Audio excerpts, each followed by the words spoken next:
One of the biggest questions entering fantasy football this year is which Rams receiver are you supposed to draft? Should you take Puka Nacua, who is going in the first round of fantasy football drafts, who a lot of people are saying, yeah, I'm not taking Puka because of Cooper Kupp. Cooper Kupp going at pick 30, so somewhere in the third round of fantasy football drafts. And so we're here to answer the question, can Puka Nacua perform with Cooper Kupp on the field and vice versa? Which one should you be taking at price? Let's look at how they produced last year when they were both on the field. Let's look at Puka Nacua first. Puka Nacua last year with Cooper Kupp, so this is a 12-game sample size, right? 62 receptions, that's 5 per game, 944 yards, it's about 78 yards per game, 4 touchdowns, so it's about a third of a touchdown a game, 102 targets, and 85 rushing yards on top of that. The rushing yards are actually important in this argument because we're talking pretty marginal, differences in their production. So with Cooper Kupp on the field, you're talking about 15.7 points per game for Puka Nacua, okay? Last year, that would have landed him as like the wide receiver 14 in points per game. Still would have been a low-end wide receiver 1 in total points with injuries and things like that. But again, you're still talking very good production for Puka Nacua when Cooper Kupp was on the field last year. Now let's flip it and let's talk about Cooper Kupp with Puka Nacua on the field. Yeah, Kupp had 95 targets for 59 receptions, 737 yards, and 5 touchdowns. So 1 touchdown more than Puka Nacua and a significant amount of yardage less than Puka, just over 200 yards less. Yeah. With almost the same amount of receptions there, amounting to 13.7 points per game with Puka Nacua on the field. Right. So that is pretty interesting. It is. On many different levels. Because what you'll notice is obviously the production in terms of targets and receptions is almost the same, right? A difference of 3 receptions and a difference of 7 targets, right? Yes. So that's over a 12-game sample size. That's pretty marginal in my opinion. Like I don't think that's going to be a difference. So now when we're using this to project to even this season, we can say, okay, they can get the same amount of targets, they can get the same amount of receptions and still have these results. Let's look more into the results.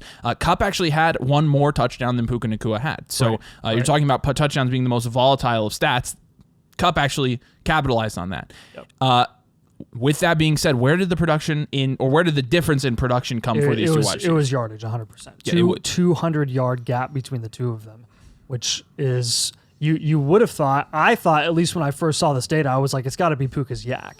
It's got to be what he's able to do after the catch. But that's actually not necessarily the case. He was just... I think his depth of target, did we look at his depth of target? Yeah, well, I did yards per target instead of ADOT, but they're about the same. The ADOT was closer between the two, but Kupp had 7.8 yards per target last year to Puka's 9.3. Well, so you see Puka being used to push it down the field a little bit more. Right. We definitely saw that at the end of the season when Kupp was playing, so it's kind of reflected here, a yard and a half more per target. And then the yak, like you mentioned, actually was way closer than I thought. 3.4 yards after catch per target for Cooper Kupp and 4.0 yards after catch per target for Puka Nacua. So only a difference of 0.6 yards there per target in terms of how much yak they're actually getting. So those yards, though, I mean, it's a combination of the depth of the route they're running and how they're being used, but it also kind of comes out in their slot usage, which you would expect. Puka Nacua, very efficient last year, obviously. He was first in both, or he was top 10 in both yards per route run and also top 10 in yards per team pass attempt. 2 very good efficiency metrics to say, okay, how productive are you when you're actually running routes on the field? The slot rate, in my opinion, is kind of what shows us how these receivers were used when they were on the field together. Right. So I think another interesting thing to note here is that the slot percentage discrepancy between Kupp and Puka was significant, actually. Kupp had more than twice the amount of slot snaps that Puka did when they were both on the field. Kupp's was 55% slot snap rate, and Puka had a 25% slot snap rate when they were both on the field. And Puka's is actually over the whole season, so that's So that even makes so the point more. You would assume that his slot snap rate went even lower when Kupp was on the field because he was playing the Cooper Kupp role when Kupp was off the field to begin the season for like the first 5 or 6 weeks. So I think all that to say, you're seeing that one, Puka Nacua is an absolutely diverse wide receiver from a route running perspective and what he's doing on the field. He can run out of the slot. When Kupp is on the field, he's going to be more on the outside, which means he's going to have more explosive, big play ability, given his yak, given his yards per attempt, given his yards per route run, yards per team pass attempts, like all of that stuff that we've already noted in this video. But there are 2 main takeaways that I think we can really have for both of these guys in this offense going into 2024, because you're going into this season and you have a bunch of people that are questioning Puka Nacua's price in the first round, right? And I think that you've seen from our positive opinion on Puka Nacua being that, we believe that his price is very merited and that he's going to finish as a solid wide receiver one.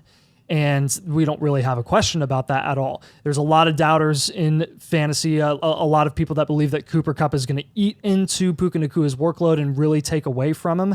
I think they can be complementary assets in the same offense. You're looking at Cooper Kupp based on his slot snap rate alone and his connection with Matt Stafford over the last few years.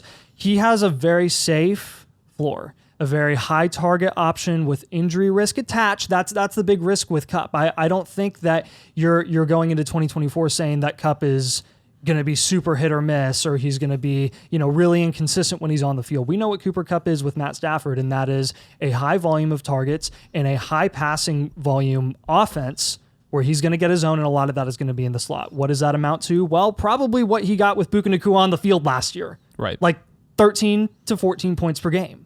Because we're not going to see 2021 Cooper Kupp again.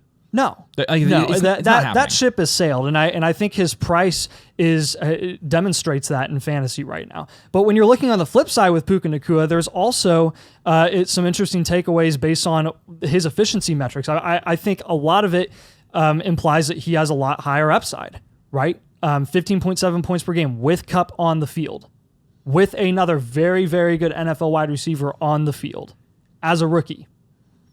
Like, what else do we want from a guy like that in this offense tied to Matt Stafford?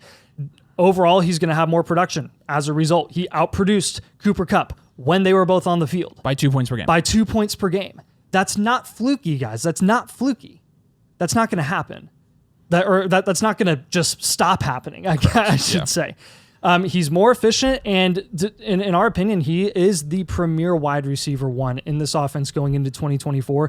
And I think these efficiency metrics prove it for both guys. Now, let's look at the red flags that are attached to these guys, because there are some red flags as well. As there are with every single wide receiver. Yeah. Puka averaged 17.5 points per game last year over the entire season, but he only averaged 15.5 when Kupp was on the field. That means that he lost 2 points per game when Kupp was playing with him, which makes sense. I mean, where you're adding 13.5 fantasy points to another receiver. Naturally, everybody's going to give that receiver a little bit of fantasy production, and you saw that with Puka.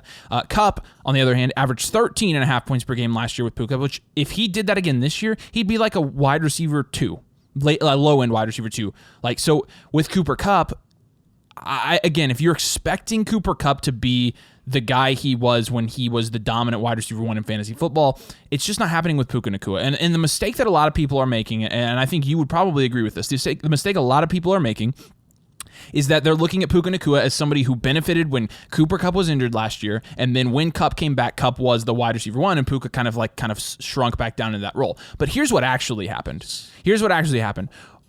Cooper Kupp was hurt. Puka Nacua, he used that as a golden opportunity, and yes, you saw him get more slot work. You saw him use more similarly to how Cooper Kupp is used in that offense, and that's why he had games of 20 targets, right? Is because he was getting a lot of slot snaps. It's because he was getting a lot of those Cooper Kupp-like targets. Then Cooper Kupp came back. The mistake everybody made last year was everybody thought, okay, now that Kupp is back, Puka is going to falter, and we're not going to see as much production. To some extent, they're obviously correct because he lost 2 points per game, but what they did not account for was that Puka Nacua was not just somebody who was in the Cooper Kupp role, and anybody in the Cooper Kupp role just produces. You're treating it like the running back position, and that's not what it is. It's not. With wide receiver, it's talent, and Puka is one of the most talented wide receivers in the NFL.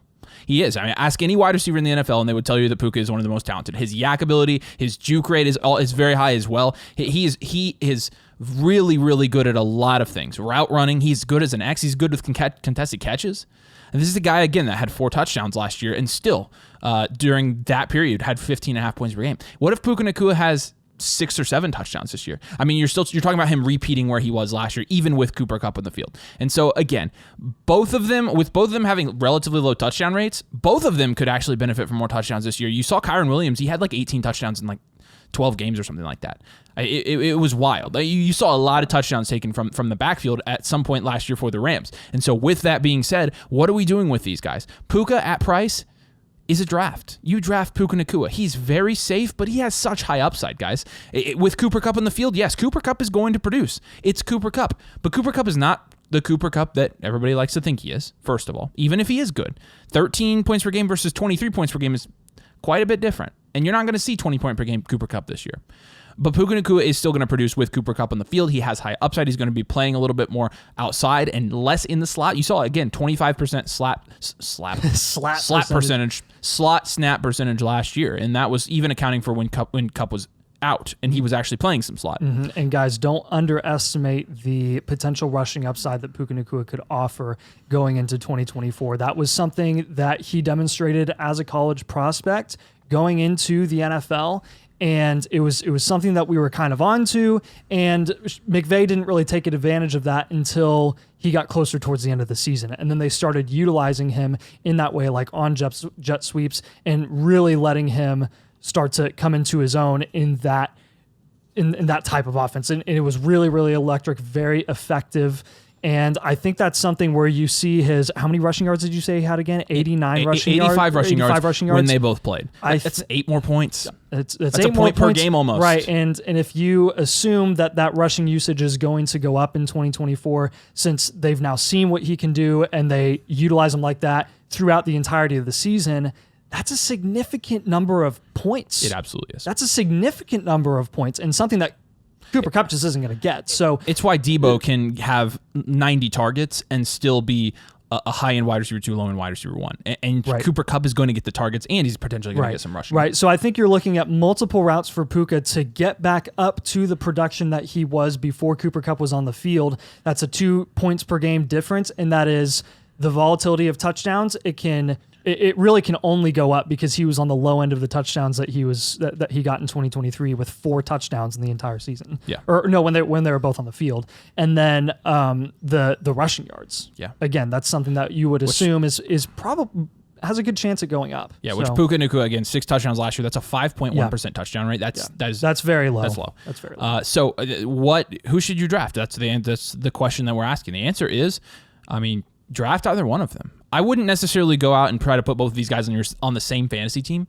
You do want to diversify your offenses a little bit, especially at the receiver position. However, if you're drafting Puka Nacua in the first round or at the end of the first, you feel good about it. I feel good about it. He feels good about it. We're telling you to feel good about it based on the data we have. Again, the fact that Cooper Kupp is back, it does not change that Puka will produce. It doesn't change the fact that Puka will most likely produce more than Kupp this year. Yep. Cooper Kupp also can be productive. So he's being drafted right now as a wide receiver 22, and if he did what he did last year, if he does what he did last year this year, then that's where he's going to finish. So he's being drafted, and he's safer too because he's going to get a ton of targets. Yeah. There are plenty of pass and pivot situations in fantasy football where you're passing on a guy at a higher price and pivoting to a guy at a cheaper price who you think has just as much production upside. This is not the case with Puka and Cooper Kupp. Don't fall for that fallacy this year. And I think you're looking at a guy like Chris Olave, right, where you're passing on Chris Olave at times and you're pivoting to another one that's going further down the line, right? Yeah. And it's different situations like that, even at the running back position at times. But don't do that this time. Just go with one or go with the other. But don't pass on Puka just for the sake of getting Cooper Kupp at a cheaper price later because you think he's going to do the exact same thing. We just don't anticipate that that's going to happen in 2024. We could be wrong. We could be wrong about anything else, and you could be wrong about anything else as well. So this is kind of just our take on that situation and the statistical backing that we have to prove that, the proof that we have to demonstrate that they can both be productive assets in the same offense and complementary. So. Yeah. So I hope this was good information for you, and I hope we kind of answered some questions you had about these two receivers. Do us a huge favor, drop a like on this video, and if you play fantasy football, do us a huge favor and subscribe. That really helps us out. Those 2 things are free, and it supports Nathan and I, helps us to make better videos, helps us to do all the things that we need to do to make good content for you. All the stuffs. It's how we do the stuffs. So, all right. We do. Appreciate you guys. We'll see you later.